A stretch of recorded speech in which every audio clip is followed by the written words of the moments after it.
It's a highly sensationalized and sometimes misunderstood effort, quietly gaining momentum across the Northwest. Some members of this movement call themselves political refugees. Others outside the movement call them crazy. Tonight in a special report, KXLY4's Ariana Lake gives us a new look at this political migration and how it's getting more people to move to the inland Northwest. Ariana? Well, if the banks fail and a major storm knocks us off the grid or North Korea makes good on a nuclear threat, they say they'll be ready to protect themselves and defend their families. Tonight, a new look at how this movement has gone from quite a spectacle to more of a lifestyle right here in the inland Northwest. Pastor Warren Campbell has been preparing for the worst his entire life. I am a prepper. I am.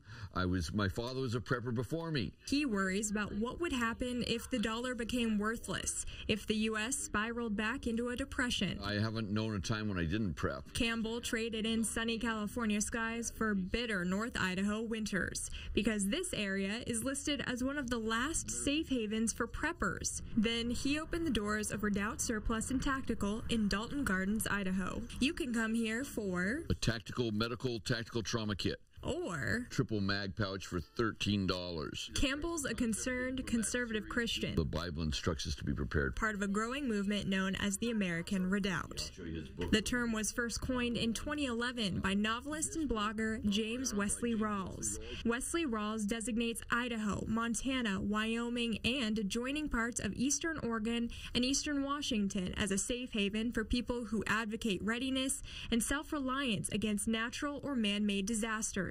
It's nearly impossible to determine exactly how many people have relocated to the region as part of this movement. They're guarded by their very nature. Campbell claims it's a growing community. They come to Campbell for the supplies they need to survive a nuclear attack or a crippling ice storm, and to Chris Walsh for their own piece of private, defendable paradise. They're from San Jose, California, and they're from Boston, Massachusetts, and they're from Miami Beach, and some are from Belgium. They're looking for a home like this one near Athol, Idaho, listed by Walsh's revolutionary Realty. Enjoy stunning views, your own well, and off-the-grid energy. This portion of the Rocky Mountains has more water than any place in the entire Rocky Mountain chain, and that's the #1 draw to North Idaho. Walsh says the North Idaho community is another draw. Many preppers want a neighbor that supports the Second Amendment, reads the Bible, and has a cupboard full of extra food and clean water. I think that a lot more people are opening their eyes right now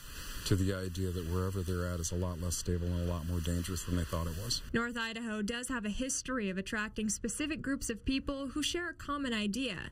It was once where the Aryan Nation made its headquarters. Walsh is quick to point out, though, his clients vary in age and nationality. And that's one of the things that I always work to work against, is the stereotype that, preppers are crazy white people that live in the woods, because it's just not true. Preppers come in all forms, and they're not people that think that Armageddon is coming tomorrow. They just want to protect their families. And when they need the latest in high-tech home security, they only need to drive a few hours to Spokane to meet with John Adrian. Adrian's cliffside home above Spokane looks like something out of a spy movie. The tech fortress features sophisticated face recognition software at the door, 48 HD security cameras, and ground source radar to track both friends and foe. Unfortunately, there's a lot of things that could happen out there that would set us up for a perfect storm. I hope it never happens, but if it does, I'd rather be prepared than not prepared. Need a safe place to store your guns and other valuables? Look no further than Adrian's bed bunker storage vault. And who wouldn't need this bulletproof couch to stay safe while binge-watching Netflix? This is a safe so you can protect your belongings. And then there's bulletproof cushions. This kind of protection, it'll cost you about 10 grand. I think a lot of my clients want to have a contingency plan that if something happens, that they can protect themselves and their family. Adrian admits his products aren't for everyone. But for this gadget guy, this resourceful realtor, and this prepping pastor, all of this is just a reasonable reaction to what's happening in the world. We have an extended story on our website right now where you can read an interview with a North Idaho couple who shares their interesting story about what brought them to North Idaho and what they found here. Live in studio tonight, Ariana Lake, KXLY4 News. Very interesting. Thank you, Ariana.